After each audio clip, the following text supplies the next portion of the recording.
दोस्तों 384 ईसा पूर्व की एक सुबह यूनान के उत्तर पूर्वी हिस्से में स्थित स्टैगिरा नामक नगर में एक बालक का जन्म हुआ जो आने वाले युगों की सोच को इस तरह ढाल देगा कि 2000 साल बाद भी मानव सभ्यता उसकी परछाई में खड़ी होगी।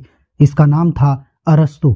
उसके पिता निकोमाकस मकदूनिया के राजा एमेंटस तृतीय के निजी चिकित्सक थे और चिकित्सा विद्या के बहुत बड़े ज्ञाता भी थे। घर में चिकित्सा और प्राकृतिक घटनाओं की गूढ़ चर्चा बचपन से ही अरस्तु के कानों में पड़ती रही।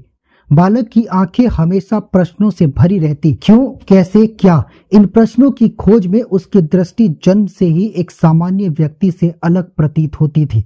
लेकिन यह बाल्यकाल अधिक समय तक सहज नहीं रह सका। जब वह केवल 10 वर्ष का था तभी उसके पिता की मृत्यु हो गई।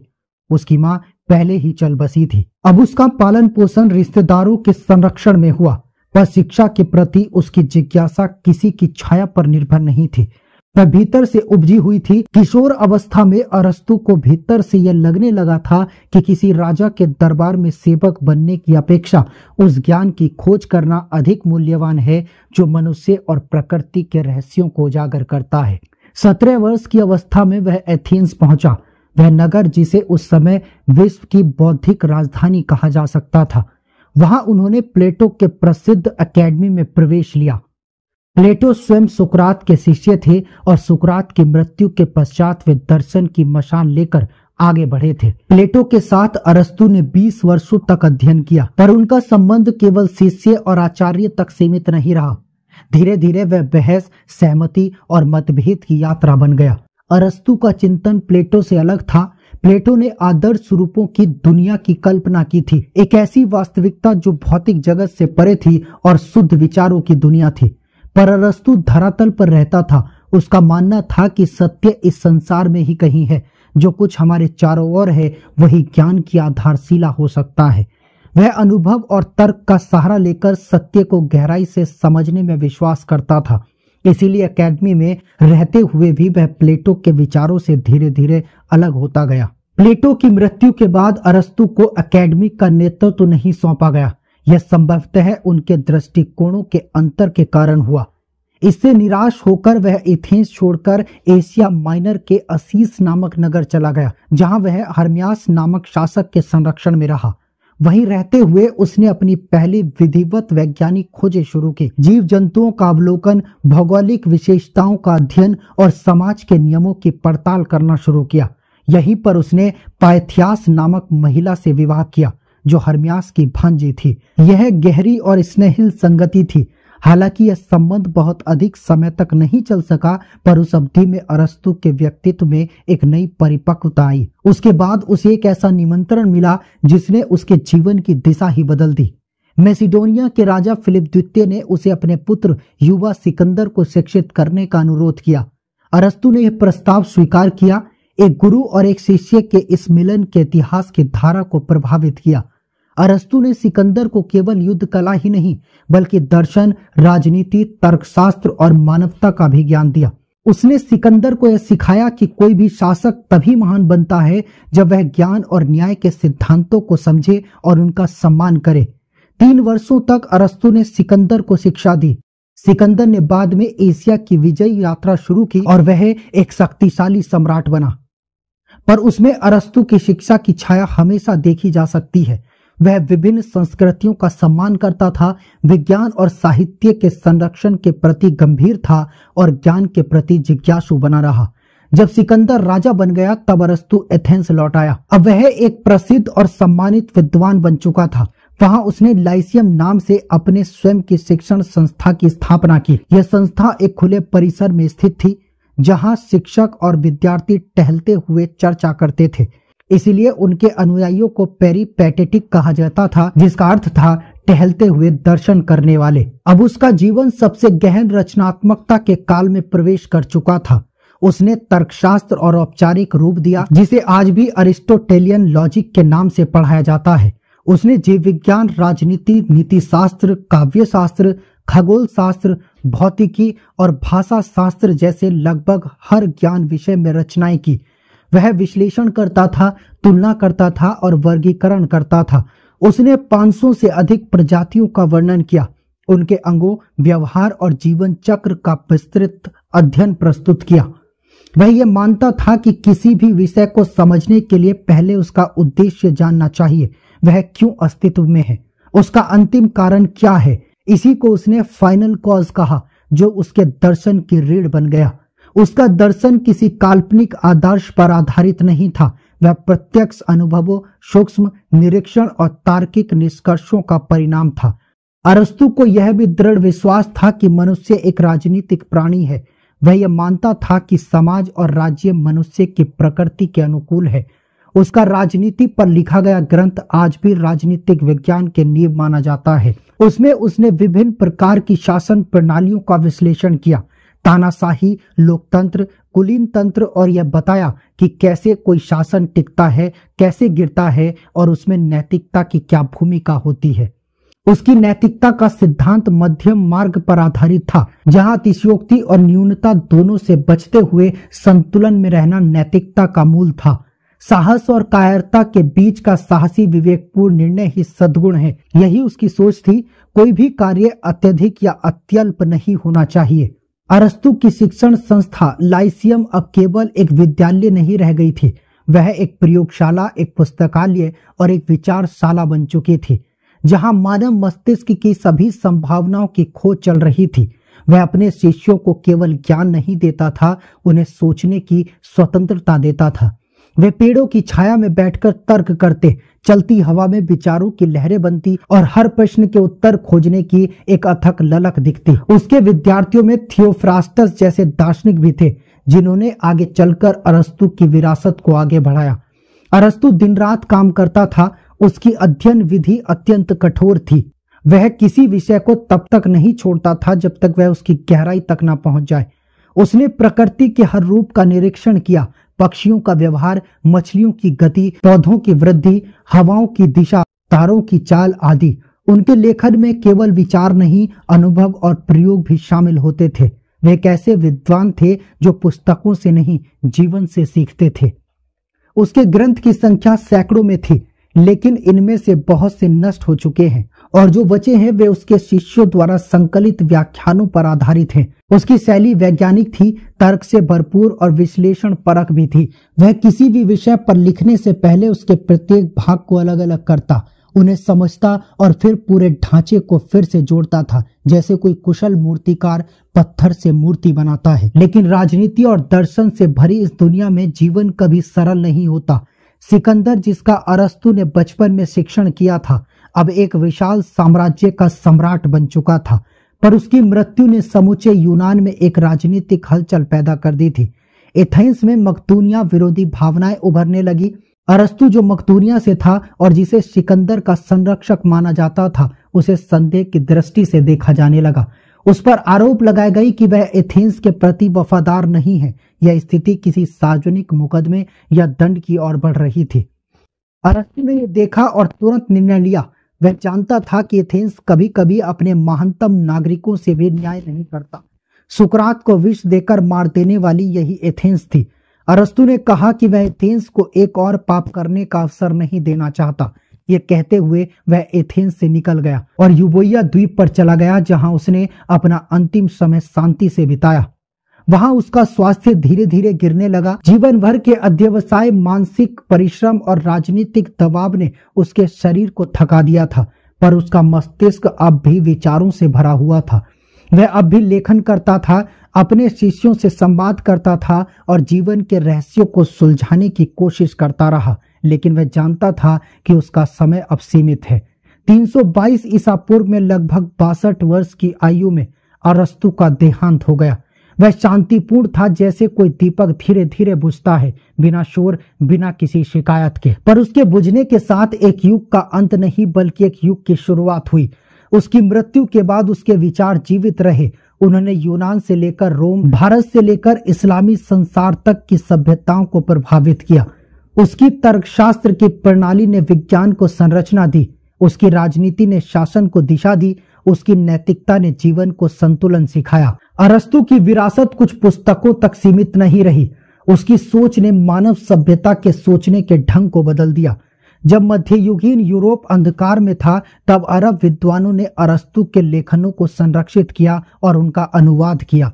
भारत में पुनर्जागरण काल में अरस्तु फिर से यूरोप में लौटे और उन्होंने आधुनिक विज्ञान, दर्शन और मानववाद की नींव रखने में योगदान दिया।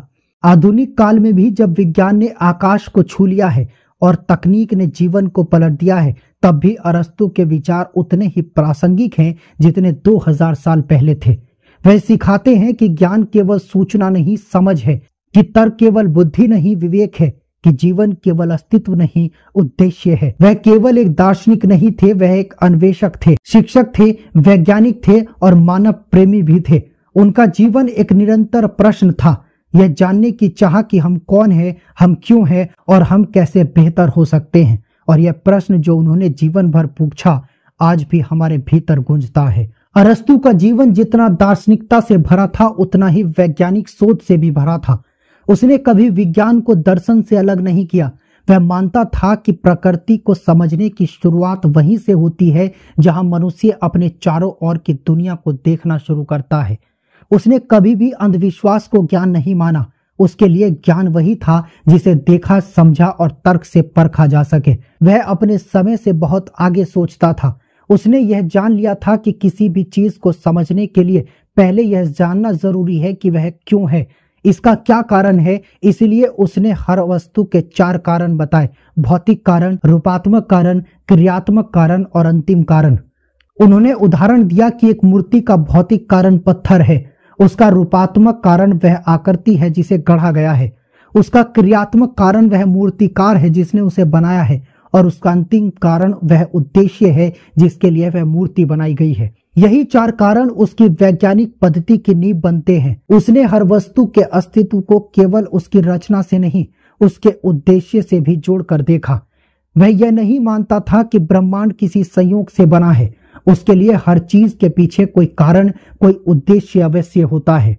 तर्कशास्त्र में अरस्तु का योगदान इतना गहरा था कि वह लगभग 2000 वर्षों तक बिना चुनौती के पढ़ाया जाता रहा। उसने पहली बार औपचारिक रूप से बताया कि सोचने की प्रक्रिया भी एक विधि से चलती है। उसने सिलोजिज्म की पद्धति अपनाई, जिसमें 2 कथनों से तीसरा निष्कर्ष निकलता है। जैसे सभी मनुष्य नश्वर हैं, सुकरात एक मनुष्य है और इसीलिए सुकरात नश्वर है। यह विधि इतनी सटीक और सरल थी कि वह दर्शन और विज्ञान दोनों की आधारशिला बन गई। उसका मानना था कि ज्ञान 2 भागों में होता है। एक है सैद्धांतिक, जो यह समझने में मदद करता है कि चीजें क्या हैं, और दूसरा है व्यवहारिक, जो यह बताता है कि मनुष्य को कैसे जीना चाहिए। इन दोनों के बीच संतुलन ही जीवन की पूर्णता है। उसने दर्शन को केवल सोचने का माध्यम नहीं, बल्कि जीवन जीने की कला माना। अरस्तु ने जीव विज्ञान में जो काम किया वह अद्भुत था। उसने सैकड़ों जीवों का निरीक्षण किया। उसने मछलियों, पक्षियों, कीटों, समुद्री जीवों और जानवरों के शरीर, उनके व्यवहार और उनके प्रजनन के तरीकों का गहराई से अध्ययन किया। वह मानता था कि ज्ञान केवल पुस्तकें पढ़ने से नहीं, बल्कि प्रकृति को देखने और समझने से आता है। वह समुद्र के किनारे बैठकर जीवों को देखता, नोट्स बनाता, चित्र बनवाता और उसकी विशेषताओं का विश्लेषण करता। उसने जीवों को वर्गीकृत करने की कोशिश की। वह समझना चाहता था कि कौन सा प्राणी किसके साथ समानता रखता है और कैसे जीवों की संरचना उनके जीवन के तरीकों को प्रभावित करती है। उसने मनुष्य को तार्किक प्राणी कहा। वह प्राणी जो सोचता है, निर्णय करता है और समाज में रहता है। लेकिन उसने यह भी कहा कि मनुष्य केवल बुद्धिमान नहीं है, वह सामाजिक भी है और उसका विकास इसी सामाजिकता में है। अरस्तु के वैज्ञानिक प्रयोग उस समय के लिए अद्भुत थे, लेकिन उसमें कुछ सीमाएं भी थी। उसने शब्द विच्छेदन किए बिना ही कई बातों को समझने की कोशिश की, जिससे कभी कभी उसके निष्कर्ष आज के विज्ञान से मेल नहीं खाते। उसने यह माना था कि मस्तिष्क शरीर को ठंडा करने का एक साधन है, जबकि आज हम मानते हैं कि मस्तिष्क ही सोचने और शरीर को नियंत्रित करने का केंद्र है। पर उस युग में बिना किसी आधुनिक उपकरण के केवल निरीक्षण और विचार के सहारे उसने जो समझ विकसित की वह अविश्वसनीय थी। अरस्तु ने अपने स्कूल लाइसियम को एक शोध केंद्र बना दिया था।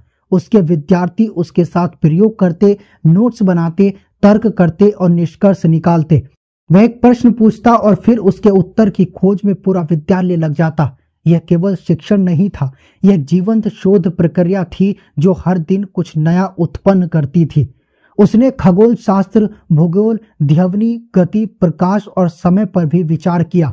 वह ब्रह्मांड को एक निश्चित और सीमित क्षेत्र मानता था जिसमें पृथ्वी केंद्र में थी, जिसे बाद में भूमि केंद्रित सिद्धांत कहा गया। यह सिद्धांत बाद में खगोल शास्त्र में असत्य सिद्ध हुआ, पर उसके पीछे अरस्तु की वही वैज्ञानिक समझ थी जो केवल अनुभव और तर्क पर आधारित थे और जो अपने युग में क्रांतिकारी थी।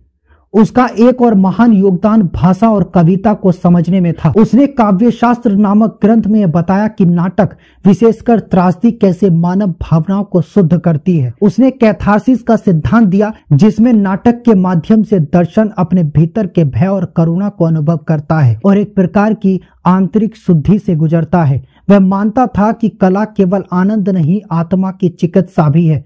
वह भाषा को केवल संप्रेषण का साधन नहीं मानता था, बल्कि विचार की अभिव्यक्ति मानता था। उसके अनुसार भाषा के बिना तर्क नहीं हो सकता और तर्क के बिना सत्य तक पहुंचना असंभव है। इसलिए वह व्याकरण, शब्दों की रचना, वाक्यों की संरचना, इन सभी का अध्ययन करता था। अरस्तु के लिए ज्ञान का कोई क्षेत्र छोटा या बड़ा नहीं था। वह यह मानता था कि यदि कोई चीज अस्तित्व में है तो वह ज्ञान के योग्य है, और यही सोच उसे महान बनाती थी। वह किसी भी प्रश्न को छोटा नहीं मानता था, चाहे वह यह हो कि पौधे कैसे बढ़ते हैं या यह कि न्याय क्या है। हर प्रश्न को वह एक ही गंभीरता से लेता था। अरस्तु को जब जीवन और समाज के बीच संबंधों को समझने का अवसर मिला, तब उसने ये महसूस किया कि मनुष्य अकेले नहीं जी सकता। वह किसी न किसी सामाजिक व्यवस्था का हिस्सा होता है और उसका चरित्र, निर्णय और सोच सब कुछ उसी सामाजिक ढांचे से प्रभावित होती है।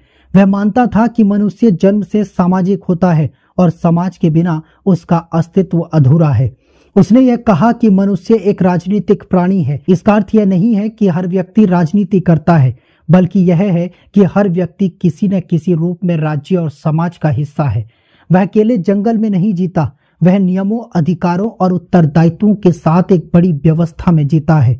इसी विचार से उसकी राजनीति की नींव रखी गई। अरस्तु ने राजनीति नामक एक महान ग्रंथ लिखा, जो आज भी राजनीति विज्ञान का मूल आधार माना जाता है। इसमें उसने विभिन्न प्रकार की शासन व्यवस्थाओं का अध्ययन किया, जैसे राजतंत्र, कुलीन तंत्र, लोकतंत्र और तानाशाही। उसने देखा कि हर शासन का उद्देश्य जन कल्याण होना चाहिए। यदि कोई शासन केवल अपने शासकों के हित में काम करता है तो वह विकृत हो जाता है। उसके अनुसार राजतंत्र तब तक सही होता है जब तक राजा जनता के हित में कार्य करता है, पर जब वह अपनी इच्छा थोपता है तो वह तानाशाह बन जाता है। कुलीन तंत्र तब तक सही है जब तक वह योग्य लोगों द्वारा जनता की भलाई के लिए चलाया जाता है, लेकिन जब वह केवल एक वर्ग के स्वार्थ के लिए काम करे तो वह भ्रष्ट हो जाता है। लोकतंत्र तब तक अच्छा है जब तक वह जनता की भलाई के लिए कार्य करे, पर जब वह भीड़ के दबाव में सत्य से भटकने लगे तो वह भी हानिकारक हो सकता है। इसलिए उसने एक मध्य मार्ग की बात कही, ऐसी शासन प्रणाली जो संसाधारण और योग्य लोगों के बीच संतुलन बनाए।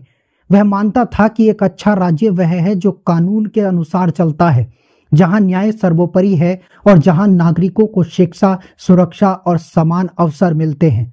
उसने नागरिकों की भूमिका पर भी बल दिया। उसके अनुसार एक नागरिक केवल अधिकारों का भोगी नहीं होता, बल्कि वह राज्य का उत्तरदायी हिस्सा होता है। यदि नागरिक अपने कर्तव्यों को नहीं निभाते तो कोई भी शासन व्यवस्था सफल नहीं हो सकती।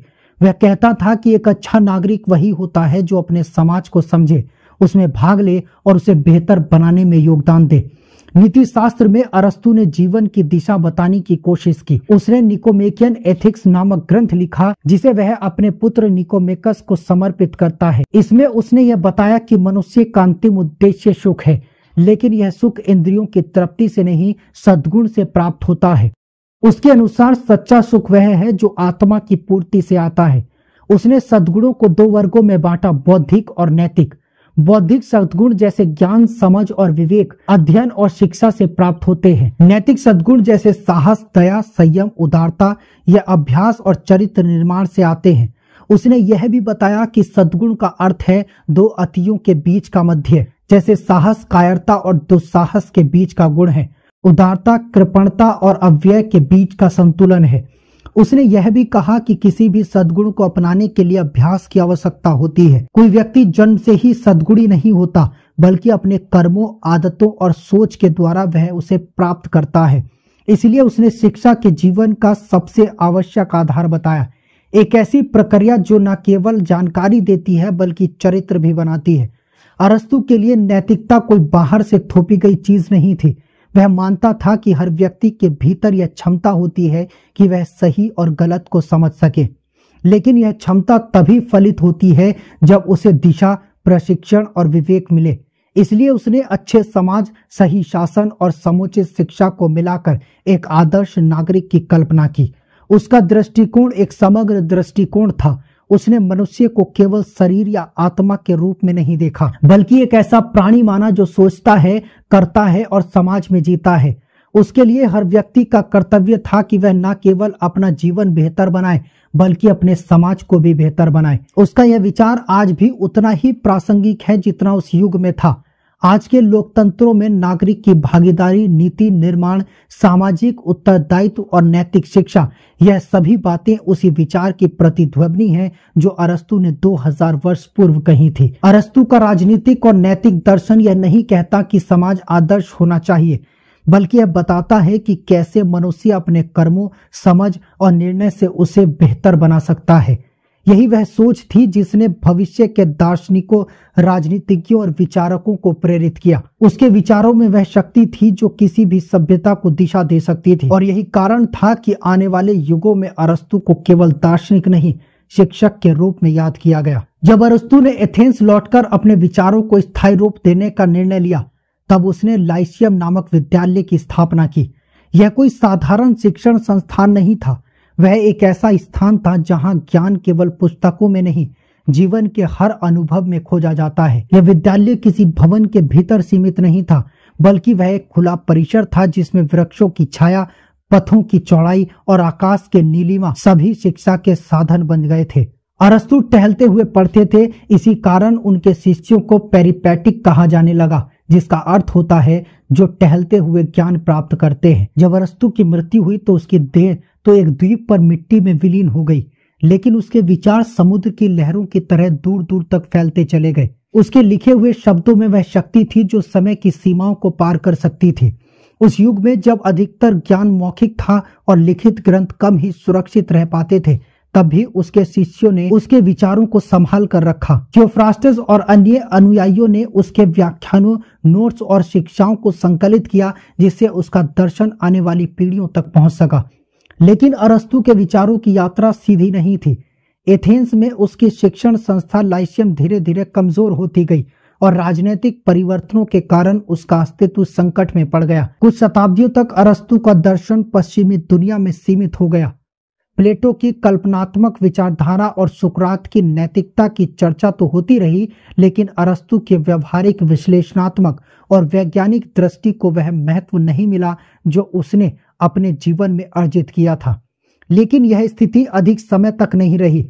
अरस्तु की दूसरी यात्रा अरब जगत से शुरू हुई। इस्लामी स्वर्ण युग में जब बगदाद, दमश्क और काहिरा जैसे नगर ज्ञान के केंद्र बने, तब वहां के विद्वानों ने यूनानी ग्रंथों का अनुवाद करवाना शुरू किया। अरस्तु के ग्रंथ भी अरबी भाषा में अनुवादित किए गए। अल फाराबी, इब्न सीना और इब्न रश्द जैसे विद्वानों ने अरस्तु के दर्शन का गहन अध्ययन किया और उसे इस्लामी दर्शन में समाहित किया। अरस्तु की तर्कशास्त्र और प्रकृति दर्शन की पद्धति ने इन विद्वानों को अत्यधिक प्रभावित किया। उन्होंने केवल उसे एक यूनानी दार्शनिक नहीं माना, बल्कि प्रथम गुरु का सम्मान भी दिया। उन्होंने कहा कि अरस्तु ने सोचने की जो प्रणाली दी वह किसी भी धर्म, राष्ट्र या समय की सीमा से परे है। इन विद्वानों ने उसके ग्रंथों पर टीकाएं लिखी, व्याख्याएं की और इन्हें इस तरह संरक्षित किया कि वे बाद में यूरोप तक पहुंच सके। जब यूरोप मध्यकाल में अंधकार और अज्ञानता के दौर से गुजर रहा था, तब अरस्तु का दर्शन वहां लगभग विस्मृत था। लेकिन 12वीं और 13वीं शताब्दी में जब स्पेन, सिसिली और अन्य क्षेत्रों के माध्यम से अरबी ग्रंथों का पुनः लैटिन भाषा में अनुवाद किया गया, तब अरस्तु की वापसी हुई। यह वापसी केवल शैक्षिक नहीं थी, बल्कि एक सांस्कृतिक क्रांति की शुरुआत बन गई। थॉमस एक्विनास जैसे ईसाई दार्शनिकों ने अरस्तु के विचारों को ईसाई धर्मशास्त्र के साथ समाहित करने की कोशिश की। उन्होंने तर्क और विश्वास के बीच पुल बनाने का प्रयास किया और इससे अरस्तु की तर्क शैली सबसे उपयोगी सिद्ध हुई। यूरोप में विश्वविद्यालयों की स्थापना हो रही थी। पेरिस, ऑक्सफोर्ड, बोलोनिया और इन सभी में अरस्तु की पुस्तकें अनिवार्य रूप से पढ़ाई जाने लगी। उसका तर्कशास्त्र, प्राकृतिक दर्शन और नैतिकता अब शैक्षणिक पाठ्यक्रमों का आधार बन चुके थे। उसकी पुस्तकों की प्रतियां बनाई जाती थी, पढ़ाई जाती थी और उन पर विवाद होते थे। कभी कभी चर्च को यह डर लगता था कि कहीं अरस्तु के तर्कवाद से धार्मिक विश्वास को खतरा ना हो जाए, लेकिन फिर भी उसे पूरी तरह नकारा नहीं जा सका। पुनर्जागरण काल में जब यूरोप में विज्ञान, कला और मानवता की नई चेतना जाग रही थी, तब अरस्तु की तीसरी वापसी हुई। अब वह न केवल दर्शन के शिक्षक थे बल्कि वैज्ञानिक सोच के प्रेरक भी बन चुके थे। गैलीलियो, कोपरनिकस और न्यूटन जैसे वैज्ञानिकों ने भले ही कुछ मामलों में अरस्तु की मान्यताओं को चुनौती दी हो, पर यह भी सच है कि उनकी सोच को एक बिंदु तक विकसित करने में अरस्तु की पद्धति का ही योगदान था। अरस्तु ने ही यह आधार दिया था कि ज्ञान को केवल श्रद्धा या परंपरा के आधार पर नहीं, अनुभव और तर्क के आधार पर जांचना चाहिए। यह विचार आधुनिक विज्ञान का मूल सिद्धांत बना। बाद के युग में जब फ्रांसिस बेकन ने वैज्ञानिक विधि को औपचारिक रूप दिया, या जब डेविड ह्यूम और इमैनुअल कांट जैसे दार्शनिकों ने ज्ञान की प्रकृति पर विचार किया, तब भी अरस्तु की परछाई उनके विचारों पर दिखाई देती रही। आज जब हम स्कूलों, कॉलेजों और विश्वविद्यालयों में अध्ययन करते हैं, चाहे वह तर्कशास्त्र हो, राजनीति, नैतिकता या जीव विज्ञान हो, हम प्रत्यक्ष या परोक्ष रूप से अरस्तु की पद्धति और दृष्टि से ही लाभान्वित हो रहे होते हैं। उसके द्वारा विकसित श्रेणीबद्ध सोच, विश्लेषण की शैली, वर्गीकरण की प्रवृत्ति और संतुलन का सिद्धांत, यह सब कुछ आज भी हमारे ज्ञान और शिक्षा की रीढ़ है। उसके शब्द केवल पुस्तकों में नहीं है, वे हमारी सोच की संरचना में है। जब कोई छात्र यह पूछता है कि क्यों, जब कोई वैज्ञानिक किसी सिद्धांत को प्रयोग द्वारा प्रमाणित करता है, जब कोई नागरिक नैतिक कर्तव्यों के प्रति जागरूक होता है, तब कहीं ना कहीं अरस्तु की आत्मा उसमें जीवित होती है। अरस्तु कभी संत नहीं थे, ना ही उन्होंने किसी धर्म की स्थापना की। उन्होंने कोई रहस्यवादी आश्चर्य नहीं फैलाया और ना ही कोई चमत्कार दिखाया। उन्होंने केवल यह दिखाया कि मनुष्य अपने विवेक, अनुभव और तर्क से दुनिया को समझ सकता है। उन्होंने बताया कि सोचने का एक तरीका होता है, कि ज्ञान का ही अनुशासन होता है और यही उन्हें इतिहास का सबसे बड़ा शिक्षक बनाता है। उनका जीवन यह नहीं कहता कि वे सर्वज्ञानी थे, बल्कि यह दिखाता है कि वे एक सर्वज्ञानी बनने के निरंतर प्रयास का प्रतीक थे। उनका जीवन एक प्रश्न था, एक अनंत खोज, और यही खोज आज भी जारी है, हर उस मनुष्य के भीतर जो सत्य, न्याय और विवेक की खोज में लगा है। अरस्तु का जीवन उस दीपक की तरह था जो स्वयं जलता रहा, लेकिन अपने प्रकाश से आने वाली शताब्दियों को मार्ग दिखाता रहा। उसने कभी यह दावा नहीं किया कि उसके पास सभी उत्तर हैं, लेकिन उसने यह सिखाया कि सही उत्तर तक कैसे पहुंचा जाए। वह कभी किसी सिद्धांत का अंधा अनुयायी नहीं बना, बल्कि हर विचार को तर्क, अनुभव और उद्देश्य के कसौटी पर परखा। उसका जीवन यह सिखाता है कि मनुष्य केवल सोचने के लिए नहीं बना, बल्कि समझने, अनुभव करने और फिर समाज के लिए उपयोगी बनने के लिए बना है। उसने ज्ञान को केवल संग्रह की वस्तु नहीं माना, बल्कि एक क्रिया माना जो मनुष्य को बेहतर बनाती है, जो उसे अपने और दूसरों के जीवन की जिम्मेदारी सिखाती है। अरस्तु की सोच में स्पष्टता थी, लेकिन वह कठोर नहीं थी। वह जानता था कि हर प्रश्न का एक ही उत्तर नहीं होता, और यही कारण है कि उसने हर विषय को अलग अलग दृष्टिकोणों से देखने की कोशिश की। वह दर्शन को केवल विचारों की लड़ाई नहीं मानता, बल्कि जीवन को बेहतर समझने का एक माध्यम मानता था। उसके लिए दर्शन का अंतिम उद्देश्य था एक ऐसा जीवन जीना जो पूर्ण हो, जिसमें सुख, नैतिकता, कर्तव्य और ज्ञान सभी का संतुलन हो। उसने कभी यह नहीं कहा कि भावनाएं गलत हैं, बल्कि उसने बताया कि भावनाएं तब गलत होती हैं जब वे विवेक से कट जाएं। उसने साहस, करुणा, संयम, दया, इन सब गुणों को भावनाओं के साथ तर्क के बीच संतुलन के रूप में देखा। यह संतुलन ही उसका जीवन दर्शन था। उसकी राजनीति में भी वह व्यवहारिक दृष्टिकोण दिखता था। वह जानता था कि एक आदर्श राज्य कल्पना में हो सकता है, लेकिन वास्तविक समाज में निर्णय तर्क और अनुभव के साथ लिए जाते हैं। वह सत्ता को केवल शक्ति नहीं मानता था, बल्कि एक जिम्मेदारी मानता था। ऐसी जिम्मेदारी जिसमें शासक को न्याय, शिक्षा और सदाचार के प्रति समर्पित होना चाहिए। अरस्तु ने प्रकृति को गहराई से देखा। उसने पक्षियों के पंख, पौधों की जड़ें, मछलियों की चाल और मनुष्य की सोच, इन सबको एक ही नजर से देखा। उसके लिए सब कुछ एक बड़ी योजना का हिस्सा था, एक ऐसा क्रम जिसमें हर वस्तु का स्थान है, हर जीव का उद्देश्य है। उसने यह नहीं कहा कि सब कुछ ईश्वर की इच्छा से होता है, लेकिन उसने यह बताया कि हर चीज किसी न किसी उद्देश्य से होती है। उसके विचारों की सबसे बड़ी विशेषता थी उनकी सुसंगतता। उसने दर्शन, राजनीति, विज्ञान, भाषा, तर्क और नैतिकता, इन सभी को अलग अलग खानों में नहीं रखा, बल्कि एक समग्र चित्र की तरह देखा। उसके लिए सब कुछ एक ही सत्य की ओर जाने वाले मार्ग थे, परंतु वह पूर्ण नहीं था। उसके कुछ निष्कर्ष विशेष रूप से भौतिक और खगोल शास्त्र में आज के वैज्ञानिक ज्ञान से मेल नहीं खाते। उसने महिलाओं के बारे में कुछ सीमित दृष्टिकोण भी रखे जो उसके युग की सामाजिक धारणाओं से प्रभावित थे, लेकिन उसका महत्व इस बात में नहीं है कि वह कहाँ गलत था, बल्कि इस बात में है कि उसने सोचने, जांचने और संदेह करने की परंपरा को जन्म दिया। उसने ये कभी नहीं कहा कि उसके उत्तर अंतिम हैं। उसने कहा कि सत्य की खोज एक यात्रा है और यह यात्रा तभी सफल होती है जब मनुष्य अपने अनुभव, विवेक और करुणा को साथ लेकर चले। उसका जीवन इस बात का प्रमाण है कि सोचने की शक्ति किसी भी समय, किसी भी समाज को बदल सकती है। वे एक ऐसा युग था जहां ज्ञान को सीमित लोगों तक बांध कर रखा जाता था, पर अरस्तु ने उसे सबके लिए खोल दिया। उसने यह दिखाया कि सोच केवल दार्शनिकों की चीज नहीं है, बल्कि हर मनुष्य की सबसे बड़ी शक्ति है। आज जब हम किसी विज्ञान प्रयोगशाला में जाते हैं, किसी संसद में नीति बनाते देखते हैं, किसी नाटक में भावनाओं को समझते हैं, या जब हम स्वयं से यह सवाल पूछते हैं कि जीवन का उद्देश्य क्या है, तब कहीं ना कहीं अरस्तु हमारे साथ होता है। वह हमारे प्रश्नों में होता है, हमारी सोच में और हमारी तलाश में भी होता है। उसने जीवन को भागों में नहीं बांटा। उसके लिए विचार और आचरण, ज्ञान और नैतिकता, समाज और व्यक्ति सब एक ही गाथा के अध्याय थे, और इसीलिए उसका जीवन स्वयं एक गाथा है। एक ऐसी गाथा जो न केवल इतिहास में दर्ज है, बल्कि हर सोचने वाले मनुष्य के भीतर जीवित है। जब हम किसी कठिन विषय को समझने की कोशिश करते हैं, जब हम किसी बात पर तर्क करते हैं, जब हम यह सोचते हैं कि सही क्या है, तब हम अरस्तु के उसी मार्ग पर चल रहे होते हैं जो उसने सदियों पहले बनाया था, जिसका जीवन हमें यह सिखाता है कि सबसे बड़ा ज्ञान यह है कि हम कितना नहीं जानते, और सबसे बड़ी बुद्धिमानी यह है कि हम सत्य को खोजने की कोशिश कभी ना छोड़ें।